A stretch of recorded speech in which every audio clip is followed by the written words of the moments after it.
Even if they fight for such a prestigious examination like JEE, still they are unable to get a very basic job.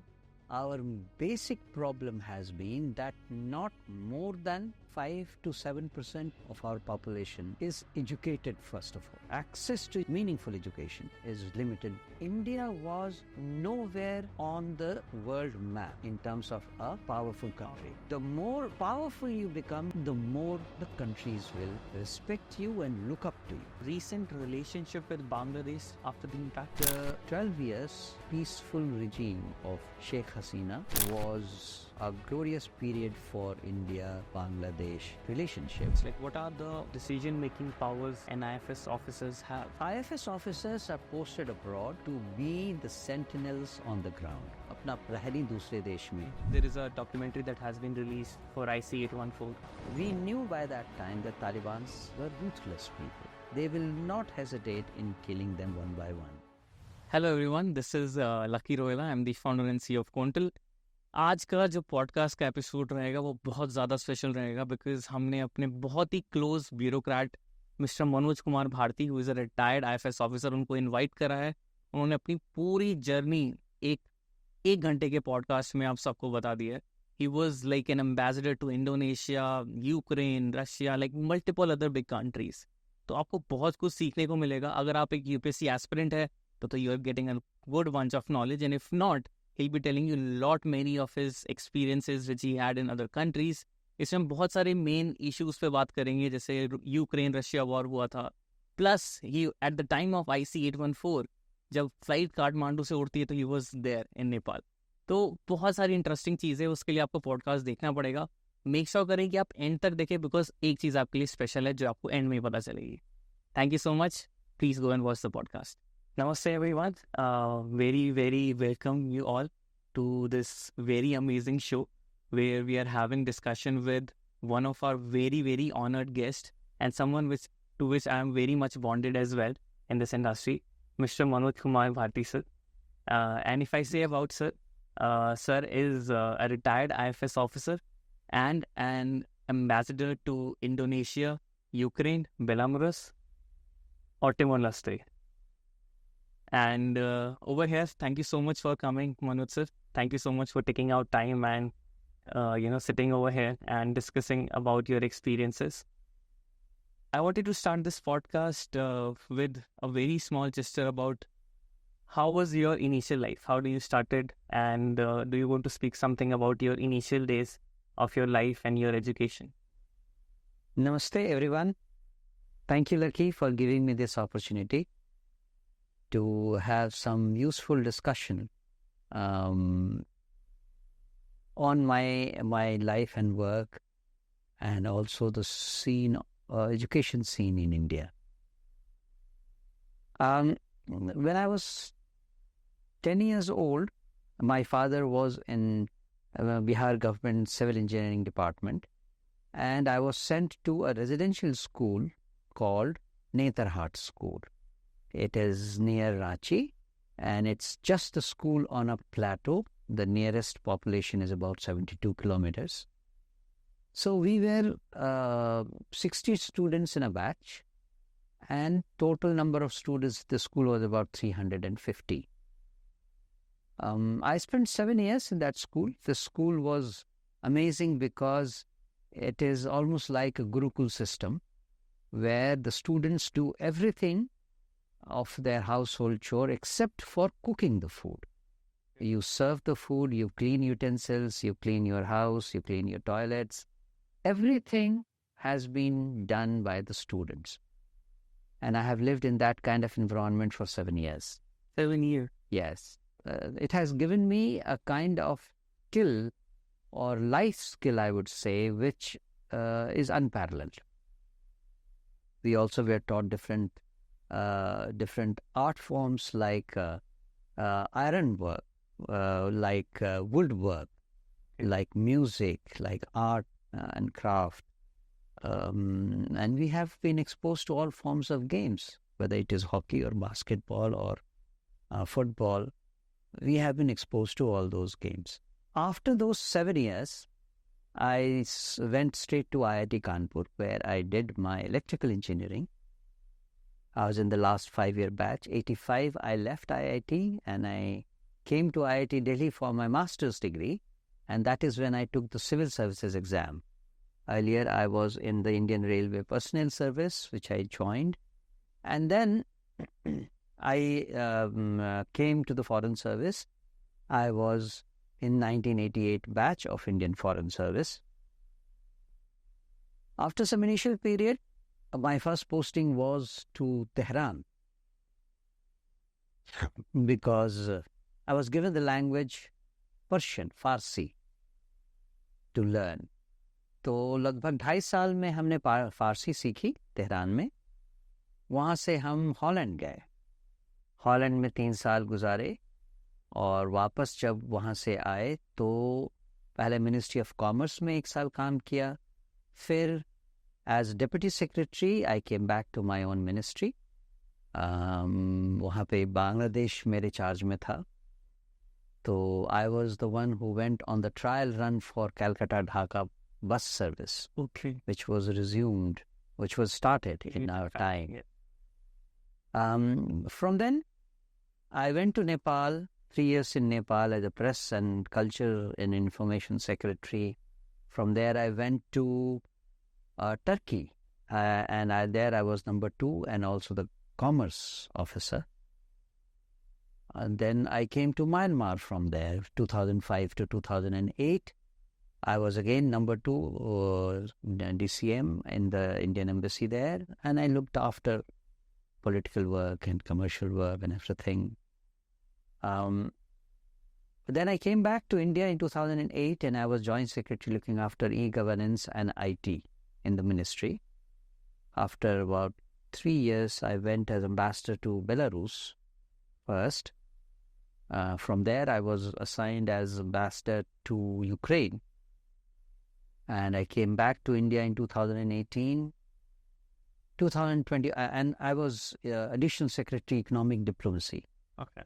Then I was also additional secretary in administration, running the administration of the whole ministry.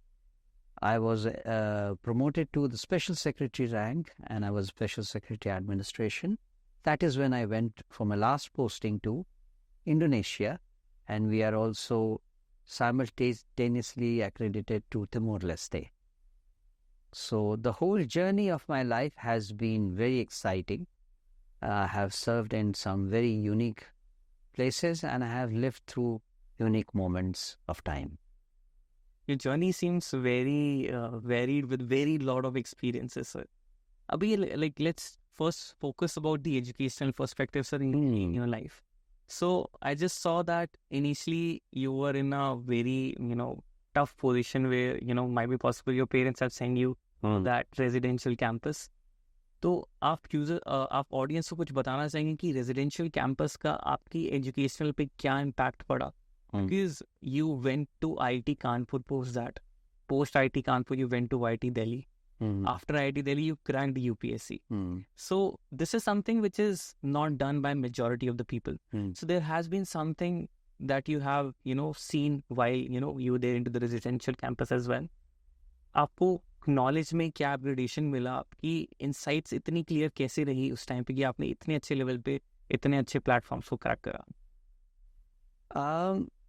Netarhat school में admission करवाना मेरे पिताजी का initiative था, और I was lucky that I was one of the 60 students selected. So there's a selection ratio as well. Oh yeah, every year only. Selection rate. At that time, about 200,000 people would apply, students, children, and 60 will be selected. Okay. So I was lucky to be selected. एक बार नेतरहाट आने के बाद it is a different world, and it depends from person to person, obviously, the way a child develops. For me, though it was a big hardship, without any doubt, because, as young 10, 11-year-old, you can imagine that in the night, which is in winter nights, we are washing 20 thalis and 20 katoris in cold water.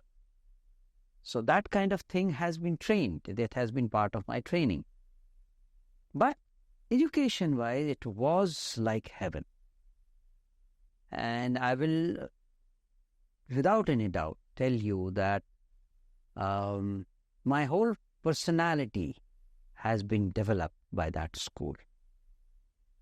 I'll only give you an example which my Sanskrit teacher used to teach us.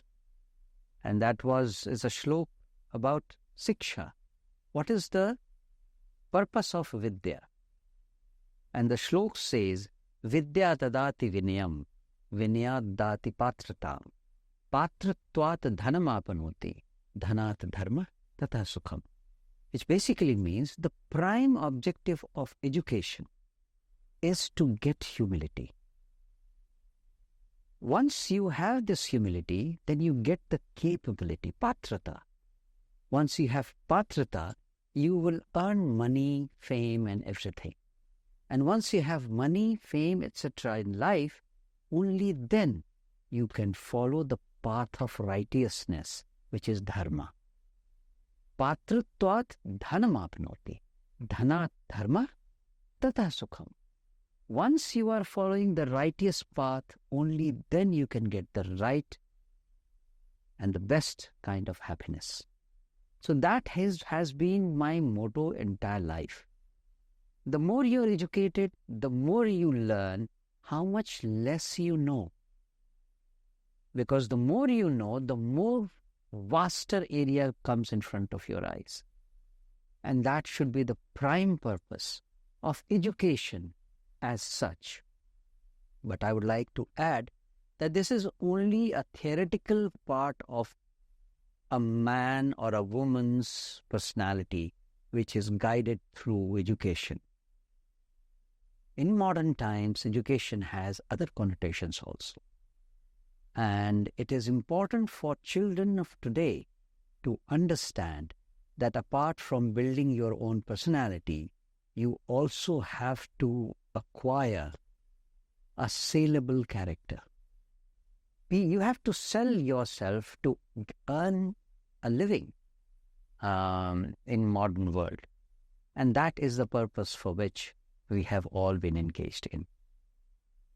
According to you, sir, like for example, do you feel there is any change from the educational perspective? Because at this point of time, at this generation, in education, students are following like whatever things they have to learn just to grab a job.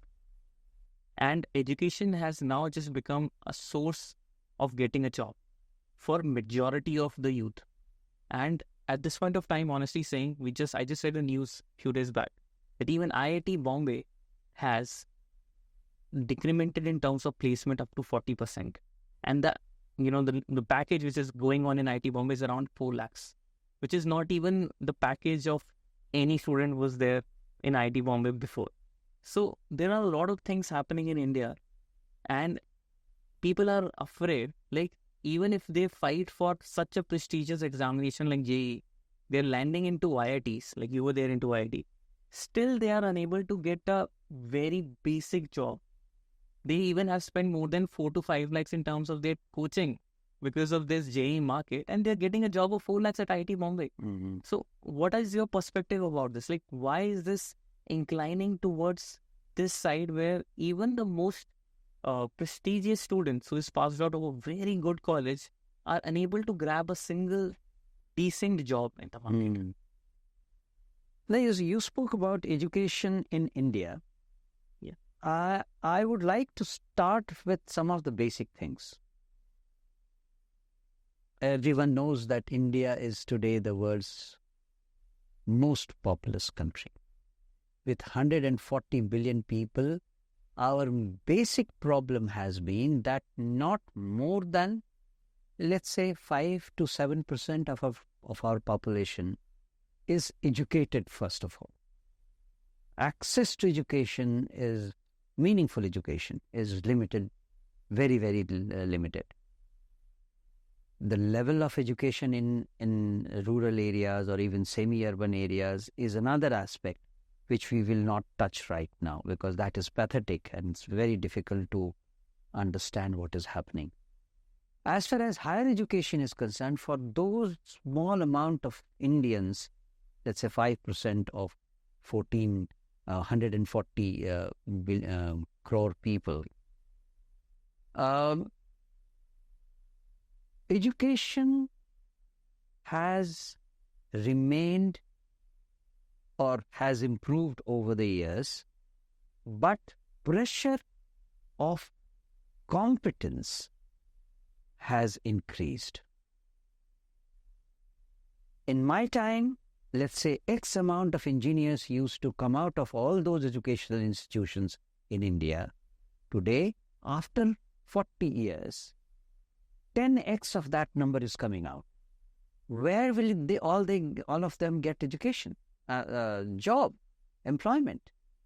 How will industry be able to cope up with this kind of rush for jobs? And the second thing is, in our time also, universities or institutions did not prepare us for the industry. It used to happen that you are a BTech from IIT, industries take you in, run you through a orientation program or training program or probation period, whatever you call it, train you for their industry, only then you are employable. That is still there, but the problem now is that there are too many people available for the industry in the market. They want better stuff. So anyone who is better educated, better oriented towards joining the industry at a shortest period of probation will be favored by the industry and will be given a better job. So our whole focus in today's world should be to enhance the quality of education in such a way that after you pass out and you have a degree in your hand, the industry should be able to see value in employing you vis-a-vis someone else. What kind of competence are you getting as a student, as a pass out from a university or a college? I would say that it is time now for both educators as well as students to find out what can be done in this direction. Industries are looking for trained professionals. Our colleges, our universities are not churning out trained professionals. That's it. For example, sir, in today's time, if a student wants to take a job and they are just looking, they are from any tier 3, tier 2 colleges, and they are willing to get a job into this industry. So according to you, what should be the right brainwork he should follow to get and to land over a decent job in this industry? We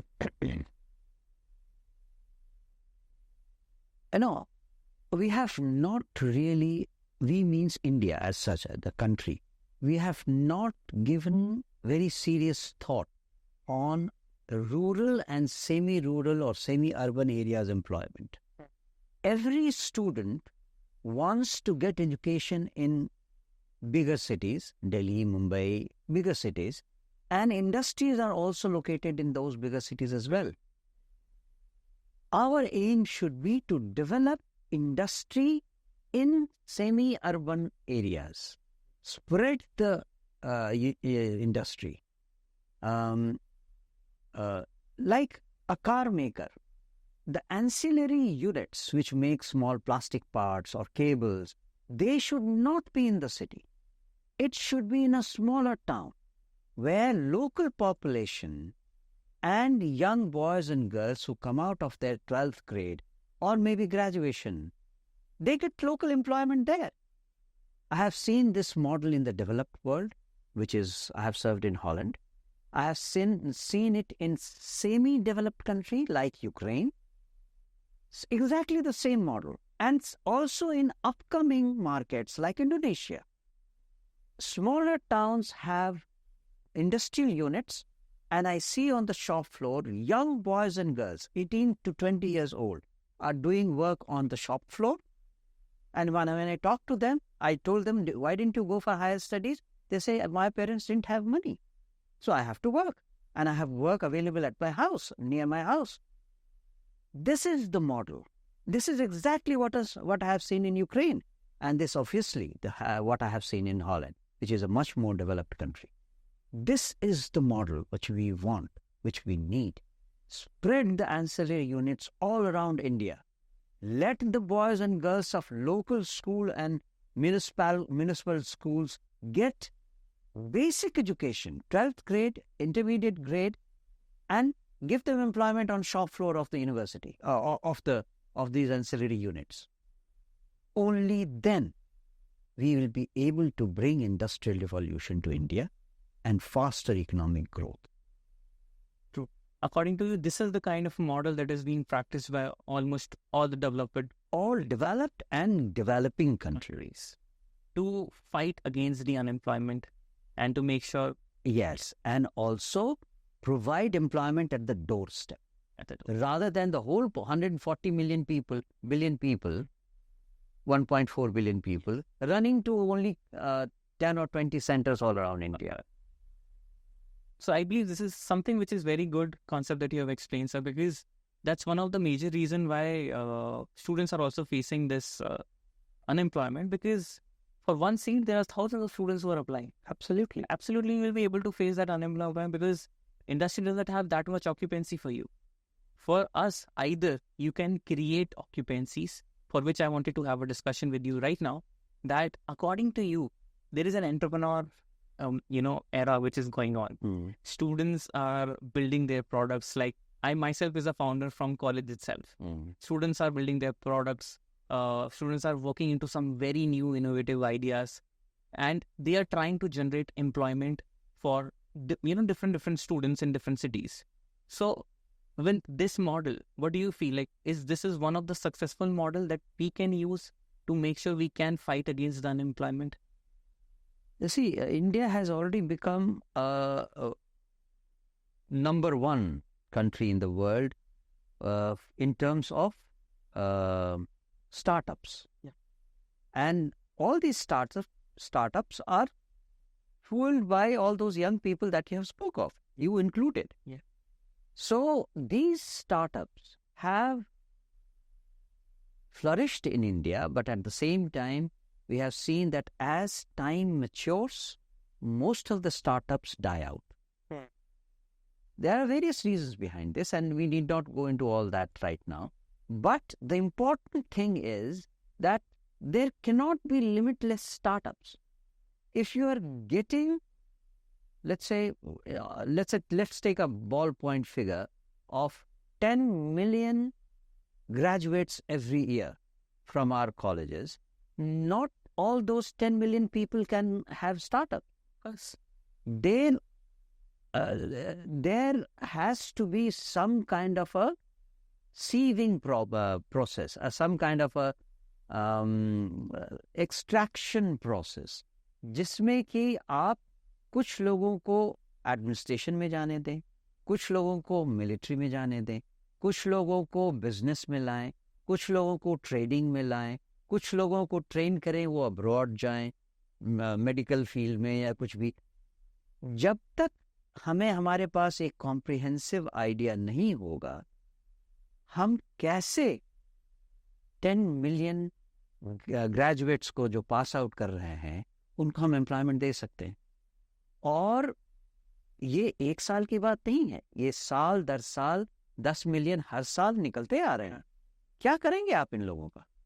कैसे आप इनको संतुष्ट रखेंगे? कैसे आप इनको employment देंगे? और अगर आप 10 साल में भी अगर आप इतना एम्प्लॉयमेंट नहीं दे पाते हैं, इमेजिन कि क्या पॉपुलेशन का डिससैटिस्फैक्शन लेवल होगा in a very short time. And you can't promise them and not keep your promises. और सर लाइक आपका एक काफ़ी अमेजिंग जर्नी है. लाइक पोस्ट IIT कानपुर, आपने पोस्ट IIT कानपुर आप IIT दिल्ली गए थे फॉर योर पोस्ट ग्रेजुएशन. आपका एकदम से लाइफ टर्न हुआ to UPSC. How does that exactly happen? No, we are talking of 1984, 40 years ago. उस समय इंडिया में एंटरप्रेन्योरशिप बहुत ही यंग स्टेज में था, बहुत कहना चाहिए नहीं था.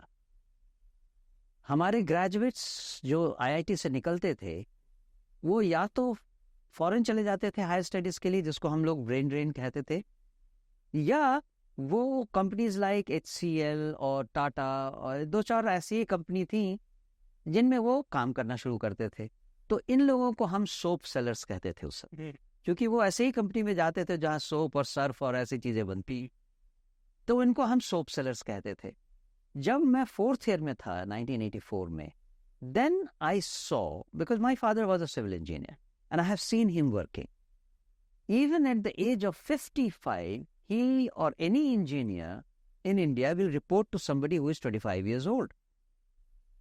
Okay. So I said, what is this? Who is this 25-year-old person whom my father also reports? And I found out that this is the IS officer or IPS officer or some such people. So how do you become an IS officer? You have to take an exam. I said, okay, then I don't want to just be an engineer. I want to be a civil servant. So then my focus was to IIS officer or IIS, main focus. And then I went to IIT Delhi and I had time to mull over this whole thing. Somehow I did not like the stage of IAS young life in smaller places where you are subordinate to rural environment and uneducated leadership at a lower level. So I said, what is the alternative? And it was foreign service. So this was your reason of taking Foreign service and not opting for IS or IPS. IPS I was not fit because of IE and other things. But are you happy with your decision? Absolutely. Not for a single moment I would say that I have hesitated with my decision or regretted. No, never. It has been a wonderful life. I have served my country in the best possible manner. And I have enjoyed this journey of life. So if I say about your experiences, then you have served in Indonesia, Bangladesh, Ukraine, Belarus. So I believe you had an amazing journey because there is some sort of relations between India and these countries are going on. So if you want me, like if we have some discussion about any of your, experiences with the countries, which you say that this is one of the bestest experiences which I will always have in my mind. I'll give you at least one example from most of these postings. In Tehran, in Iran, I was learning Persian language, 2 years of learning, and then passing an exam, because only when you pass the language exam, you are confirmed in the foreign service. And then interacting with the Iranian population was an eye-opener. They are very, contrary to normal belief, they are very fun-loving people. They are originally from the fire-worshipping race, and that is why in Tehran, even today, Nowruz, fire worship, is celebrated in a big way. Ladies are very free because I keep giving this example that if you are going on a road and you have to ask something, you see a young couple or any couple coming, you ask the question, it will be the lady who will answer you first, not the man. They are so free and so friendly. They are very, very nice civilization. Holland, I was a young officer looking after economic and commerce. And my ambassador at that time started having market surveys for Indian products in Holland. It was perhaps for the first time that was being tried. I'm talking of 1991, 92. Indian economy had just opened. So we used to act as salesperson. I'll ask for samples from Indian companies, whether it is cycle parts or any such thing, or auto parts, different products.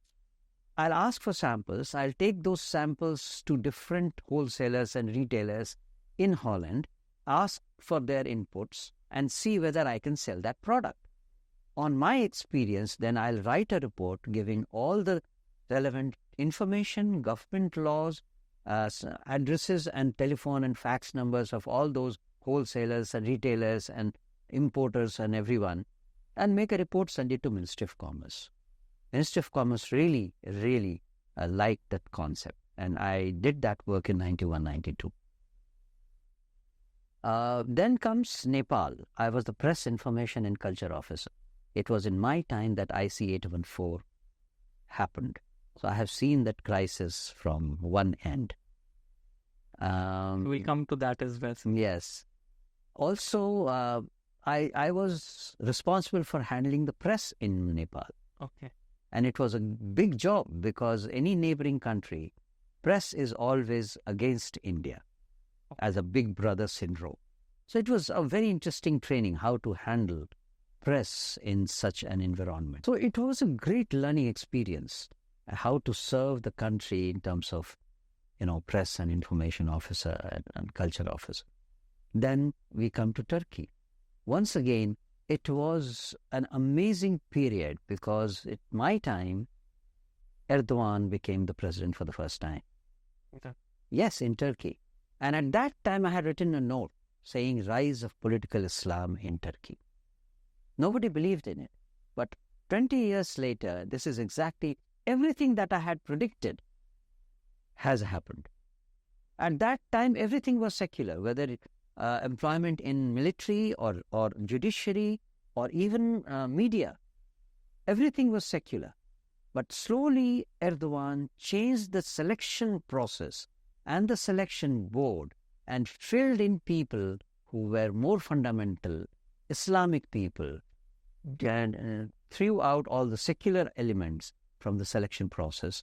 As a result, the entire Turkish society today, whether it is judiciary, military, or media, or education, academics, everything has become completely radicalized.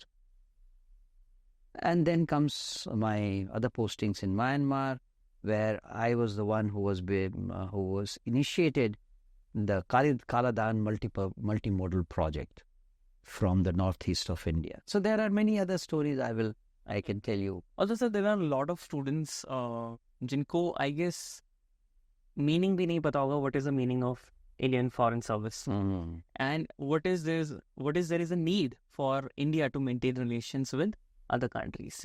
So could you shed some light over this area for the audience? Like, first of all, why is there a need for India to maintain relations with the other countries, and how it has been? Like, for example, since the time you were joined and by now, where is the difference coming? Is the relations has been now good bond between the countries? Like Mr. Modi ji is going to multiple other countries maintaining relations. So how it has been, like previously when you were there and right now? So could you shed some light over this part?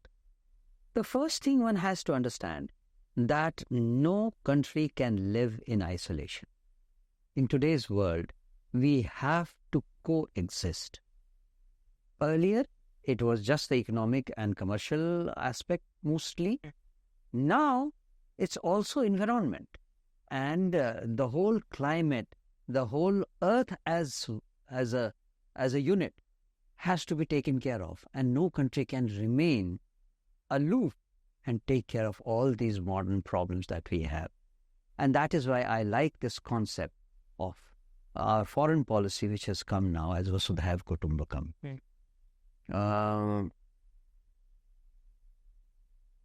It is not only important to have relationship with everyone in the world, but it is also important because India has started gaining stature in the world.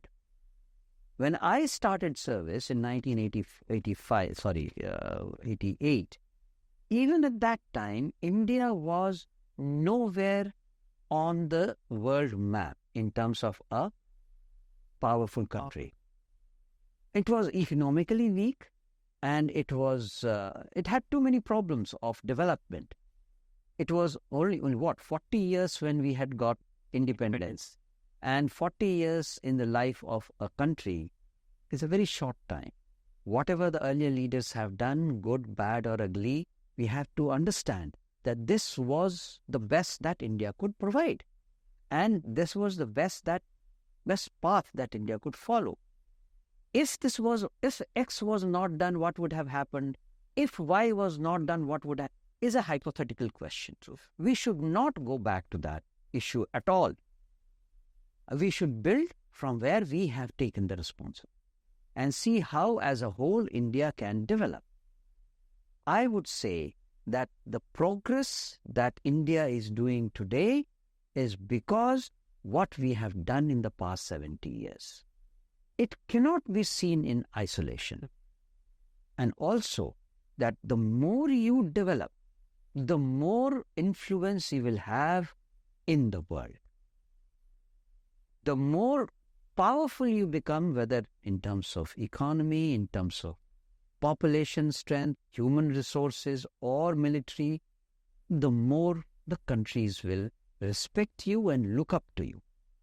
Today, it is not sheer chance or luck that India is looked up by the third world countries as a leader, because India has shown the capability of helping anyone in need, anytime in need. We have shown it at multiple times, whether it is COVID or any natural disaster that happens in any country. India is perhaps the first country to arrive because there is a huge Indian population affected. And India does not only take care of our own Indian population, but it also uses its infrastructure to bring other foreign nationals out of trouble. And it's not only developing countries. From developed countries also, whether it is France, Germany, US, or many other such countries, their numbers of foreign nationals in any country, in any difficult situation, are very limited. So they find it difficult to get them out at a quick pace. Indians reach there first. And if we are taking out 1,000 Indian nationals, and if 5 foreigners are also included to bring them out, India never hesitates in extending that kind of assistance. So all that shows to us that India needs the world as much as the world has started needing India. World has started needing India for very many things. And that is why you see books like what has come out recently by William Dalrymple or someone on what the ancient Indians gave to the world. The world slowly has to realize what India has got strength in, and not only modern strength, but from ancient times. Yes, sir. Moving to that only, do you want to discuss something about our, recent relationship with Bangladesh after the impact?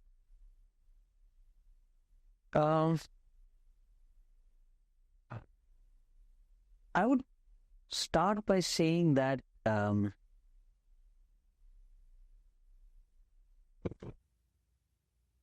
neighboring countries have, in general, this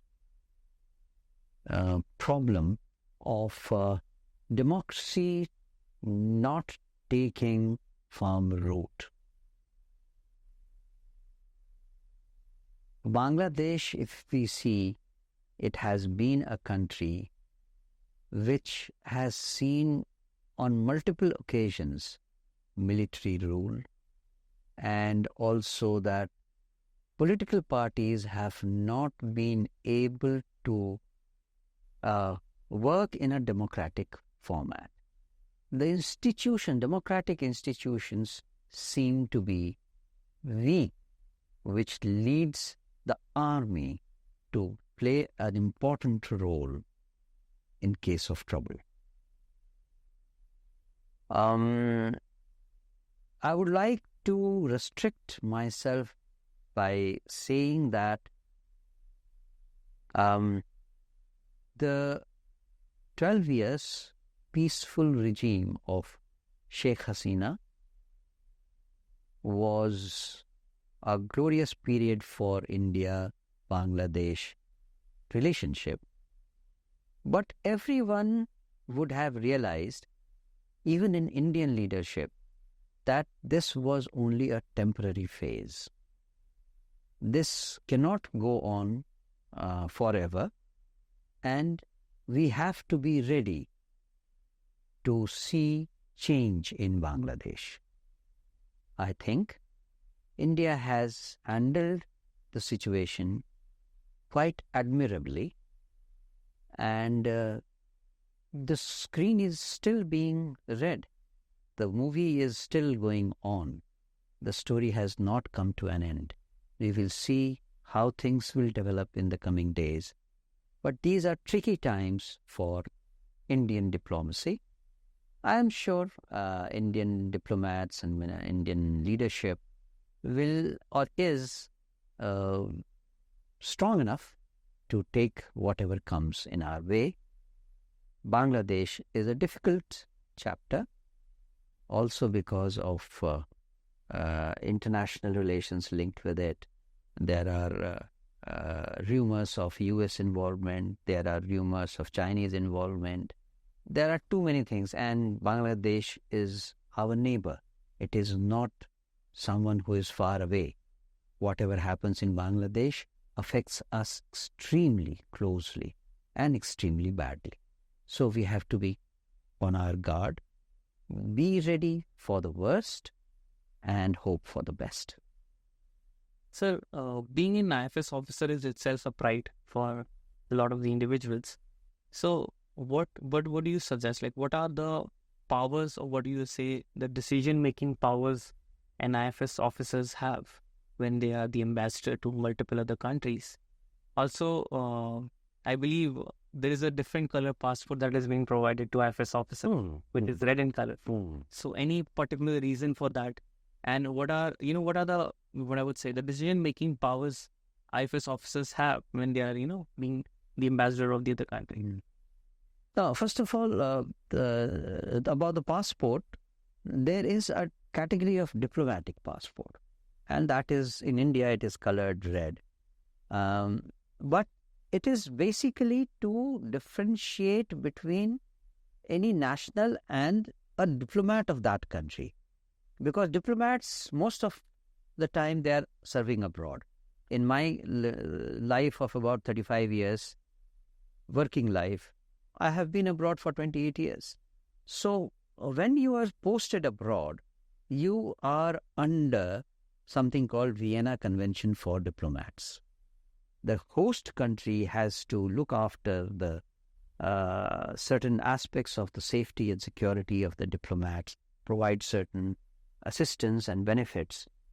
And having a diplomatic passport or a different type of passport helps in extending the privileges of Vienna Convention to foreign diplomats. And this happens with all diplomats, not only Indian diplomats, but the foreign diplomats as well. What else did you ask me? What are the other, decision-making powers and IFS has in countries? IFS officers are posted abroad to be the sentinels on the ground, to be प्रहरी बोलते हैं, अपना प्रहरी दूसरे देश में रखना है. तो हमारा काम ही यही होता है कि हम उस देश में जहां हम पोस्टेड हैं उसकी ग्राउंड रियलिटी की जानकारी रखें, लोगों से इंटरैक्ट करें, लीडरशिप से इंटरैक्ट करें, गवर्नमेंट सर्वेंट से इंटरैक्ट करें, एकेडमिक से इंटरैक्ट करें, बिजनेसमैन से इंटरैक्ट करें. वहाँ ग्राउंड पर क्या हो रहा है, किस डायरेक्शन में किस तरह की हवा चल रही है, ये जो नॉर्मल सोसाइटल हैपनिंग्स हैं उसको जानना, उसको समझना, एनालाइज करना और उसको अपनी सरकार को बताना. Okay, so this is the... ये हमारा काम है. As an IFS officer? As an IFS officer. IFS officer. IFS officer in the other country. In the other countries. This primarily is done by the ambassador, और ambassador अपने junior officers पे ये काम delegate करते हैं. कोई commercial officer है, कोई political officer है, कोई information officer है, कोई consular officer है. Each one has his or her own area of contact. each officer is supposed to develop that kind of information, analysis in their area, report to the ambassador. It is up to the ambassador to make a pattern out of it कि उस country में क्या हो रहा है. अगर election आने वाले हैं तो कौन सी पार्टी जीतने वाली है, अगर कोई चांस है क्या कि 6 महीने में मिलिट्री coup होने वाला है. All this based on government ground report is to be given by the ambassador to the ministry. And what is the use case of this information to the ministry, sir? Like, for example, Because ministry is ready. Because every time something or the other happens in any country, nowadays almost every country has Indian population. The first thing is to safeguard the interest of Indian population. that is one of the major objectives. That is one of the major objectives. That if you are being the ambassador of that country, you have to serve the people. The Indian nationals, Indian nationals. what we call it PIO or OIAC or whatever name you give, but people of Indian connection, Of course, on those countries, they are our main concern, the first concern. The second is that if something happens to that country, politic-wise or economy-wise or military-wise or disaster-wise, we should be able to react to that quickly. अगर कोई disaster होने वाला है, हमें मालूम है, we should be ready to come there first as help, How quickly we can react to something happening in a country. So, like for example, that you serve to one of the country and you see कि अभी वहाँ पे एक काफी spreadable disease चल रही है, and sometimes it is harming our Indian population as well over there. So what will be the reaction of you as an IFS officer? First thing, you go to the health ministry of that country or if possible higher up, prime minister or someone, and suggest that this thing is spreading out. Do you need any assistance? We are ready to provide you doctors. We are ready to provide you medicines. We are ready to provide you anything that you want. Corona के समय में हमने oxygen के cylinders बहुत countries को दिए हैं, vaccines दिए हैं. So we go and find out from the government whatever they require. We report to the government and government makes up plans to deliver. Yes. अगर Indian population affected है, we go to the Indian community, ask what is problem, are they getting in all assistance from local setup? If not, what can we do? All kind of thing, all this tie-up with the government there is the role of the embassy. Of course. And it is like on a very wider scale. It's not limited to just one sector. Matlab, like for example, there is a Indian population over there and they are facing some sort of a problems. Discrimination. From the local government. Businessmen are facing discrimination. Yeah. This used to happen when I was in Ukraine. Okay. And repeatedly, I went at different levels, met almost 5 or 6 different ministers, took the Indian business delegation along with me to introduce to the ministers directly as to what the problem was. It's very difficult to do this because why should a minister meet a normal Indian subject? But this is the goodwill that you generate as an ambassador. So you take care of the interest of India and Indians living in that country, and that is your responsibility as ambassador of India. Sure. That's it. So इसमें पूरे सारे scenarios आ जाते हैं आपके, जैसे for example उनको government से कोई भी issue हो रहा है. बिल्कुल. They are they are getting any sorts of kind of any उन्हें कोई पुलिस की तरफ से कोई cases आ रहे हैं, कुछ भी आ रहा है. So they can take the support of the ambassadors out there. They can definitely connect with the government and make sure that the thing is being resolved. For your audience, I'll give you a simple example. If an Indian national is arrested by the local police in any country, it is the duty of the local police to inform the concerned embassy.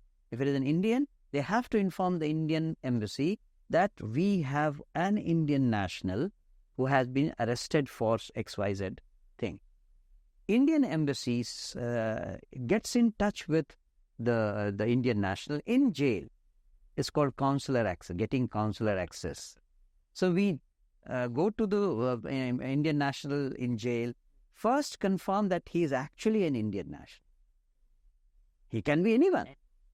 I mean, he can be, for us, he can be a Nepali, he can be Pakistani, he can be Bangladeshi, he can be Sri Lankan. All of us look similar.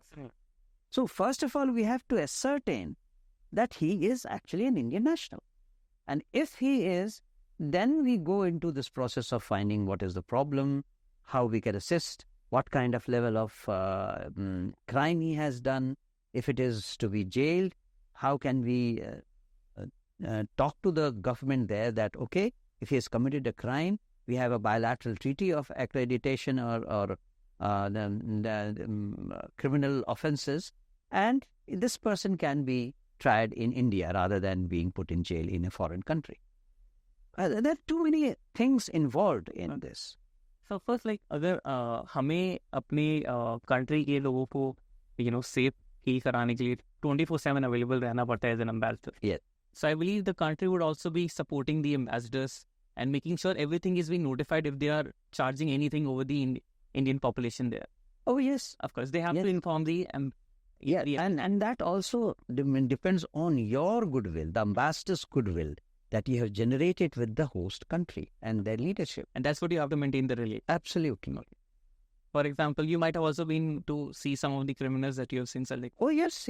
multiple times, because you have to verify. No, not that many times. Indians are not that criminal-minded. But yes, I told you about the business issue in Ukraine. I also took up this case of Indian films being shot in Belarus. So I had gone to the information ministry there to find out whether they can extend any assistance to the Indian filmmakers or producers who will come to Belarus for film shooting. It's like for Anything and everything that... If you shoot anything over there, I can connect with the embassy. They'll help me out. Absolutely. Understood. And for that, the ambassadors of India, they maintain relations with the government for a full-fledged suite. Absolutely. True. And the ambassador gets assistance from all his officers in different areas. So इसमें sir एक काफ़ी अच्छी case study है जिसमें मुझे discuss करना है about like India में काफ़ी स्टूडेंट्स हैं जो मेडिकल साइट्स पे प्रिपेयर करना चाह रहे हैं. And for medical, they do NEET exam. And NEET exam में every year we have around 12 to 13 lakh students जो NEET exam में बैठते हैं. But India में आपको पता है medical का इतना seats available नहीं है. And for that, student choose to go to other countries to receive that knowledge, receive that information to practice medical in their country. And I believe majority of the Indians were preferring Ukraine and Russia previously because of the lower cost. Because in India, if they have to pursue medical, they have to pay something around a crores or sort of an amount if they have cleared NEET. But in Russia and Ukraine, they can close it within half of that amount, 50-60 lakhs, including every single thing, staying, tuition fees and everything. And everything has just stopped after what we have seen. So what is your, perspective about that? Because you were there as an ambassador to Ukraine. So as you said just right now, that if there any problem happens, it comes to the embassy, to the ambassador. Ambassador will have that problem analysis and what we can do at that time. So you were there to the Ukraine at the most peak time where all of our Indian students were stuck. So how does that happen? Not stuck, but before that. But the journey started perhaps before me, and during my time it gathered momentum. When I had reached in Ukraine in 2015, there were about 5,000 Indian students there. And those students were also facing problem because of the agencies through which they had come. They were being cheated, and there were many complaints which the embassy was having. So when I went through all this, I saw that these agents have got into malpractices hand in glove with the local administration, Ukrainian administration, ministries and other things. So I went to at different levels, from Deputy Minister for Education to Minister for Education to even at the level of Prime Minister or President at that time. And at every forum, I started speaking that Ukrainian authorities need to take good care of the Indian students. Their interest should be paramount and not the agent's interest. Because if the reputation is bad, Indians will stop coming to Ukraine. And if the reputation is good, then more and more Indian students would come. To give you a ballpoint figure, almost each student was paying just $5,000 every year for medical education, including tuition fee, lodging and boarding, and every living expense, which was a very small, reasonable amount. The other point was that Ukraine is one of those countries which provides medical education in English language. Others provide in their own Russian language or other. So it was affordable, reasonably priced, language was better, living conditions are very good, people are very friendly. All this made Ukraine a prime place for Indian students to stay there. So after almost working very hard for almost 1.5 years, finally the government of Ukraine and their education ministry understood what I was driving at. And then they started cleaning up their act and also started sending their own ministerial delegation to India to bring and influence more students to come to Ukraine.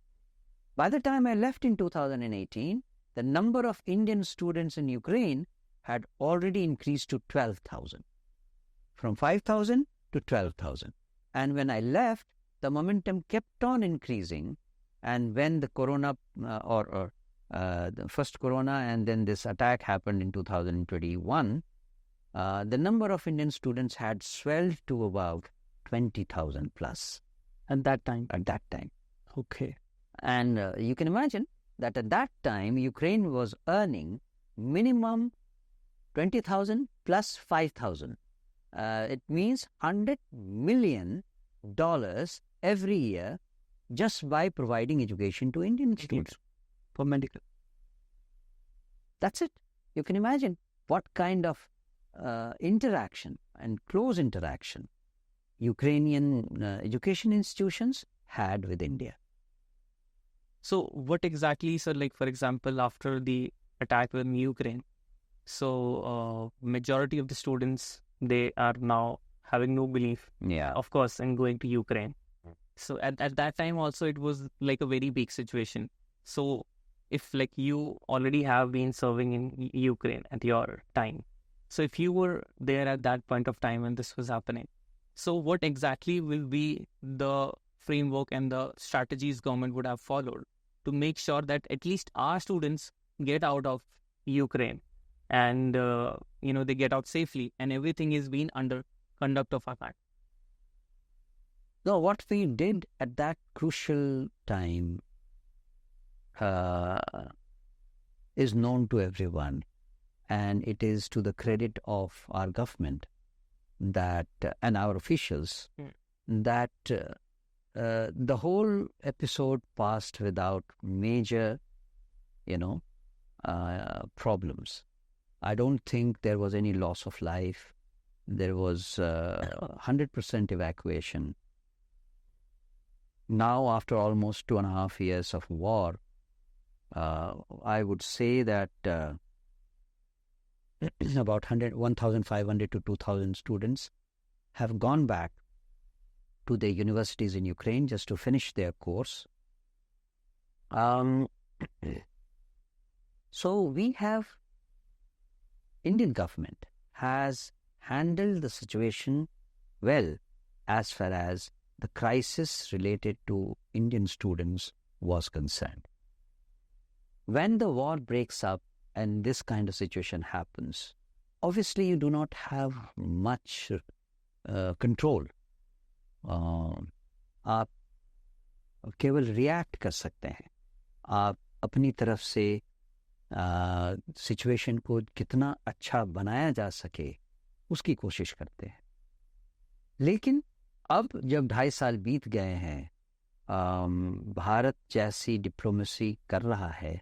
अभी आपने देखा मोदी जी पहले Russia गए, with in a months time वो Ukraine भी गए. ये एक ऐसी प्रक्रिया है जिसमें आप केवल कोशिश कर सकते हैं. चीज़ें कैसे होंगी, कैसे बनेंगी, इस पर आपका कोई कंट्रोल नहीं है. हमारा काम है प्रयास करते रहना सही ढंग से, और रिजल्ट के बारे में नहीं सोचना. कर्मण्येवाधिकारस्ते मा फलेषु कदाचन. और तो सर लाइक अगर इस सिचुएशन में जो इंडियन स्टूडेंट्स के साथ यूक्रेन में हुआ, अगर कोई और कंट्री होती तो will that be easy for any other country for having 100% evacuation? It was very difficult. It It was extremely difficult. It happened only with India. It happened only with India. And Why is that so? First of all, Indian population of students was sizable. Ukrainian authorities were geared to help the situation, because obviously one reason was economical, because they were earning a lot of money and they did not want to create a bad impression, because the future is still there and no one knows how things will turn up. So it was in the interest of the Ukrainian authorities as well to provide as much assistance as possible in those difficult times. Fortunately, India also had good relationship with Russia, the aggressors at that time, so-called aggressors. And it was no hesitation on anyone's mind to say that India took help from both sides to get our students out of trouble. What exactly happened on the ground, how it happened, it's a matter of details and we don't need to go into that. But certainly, unless a country has equally good relationship with both the warring countries, you cannot take out this kind of huge population safely without harm from war zone. And I guess that is why it is very important for a country to maintain relation. Yes. And for their diplomats who are being their representatives of India to have a very good relations with the government. Correct. True. Correct. Also, sir, abhi aisa hi ek similar incident, because there is a documentary that has been released for IC814 on Netflix as well. तो वो जो हमारा 8 days का जो strike था हमारा, वो भी अभी रिसेंटली काफ़ी पॉपुलर हो रहा है कि because people are getting to know about the details of this, the hijack. Exactly about the 8 days, what exactly was the hijack and how that it happened. Every detail is being provided in that documentary. So now, major of the audience would also be interested to understand, because you were saying that you were there into the Nepal as well when this hijack happened. So can you give us the details and your expressions and what did the people, how were you seeing the expressions of people at that time and how did it went? The realistic side. No, I can only give you the perspective from the Nepalese end. The hijack, the IC814 flew from Kathmandu and it was hijacked. We were involved basically because the initial point was Kathmandu. Indian embassy was involved, government of Nepal was involved, security at the airport was also under scanner. Many things happened after that. But what happened in IC814 was not in the radar of the Indian embassy in Nepal. At that time. But what has come out of the whole episode, the way it was finally handled by the government, the then government, and whatever has been shown in the documentary or film, is something which one needs to see rationally.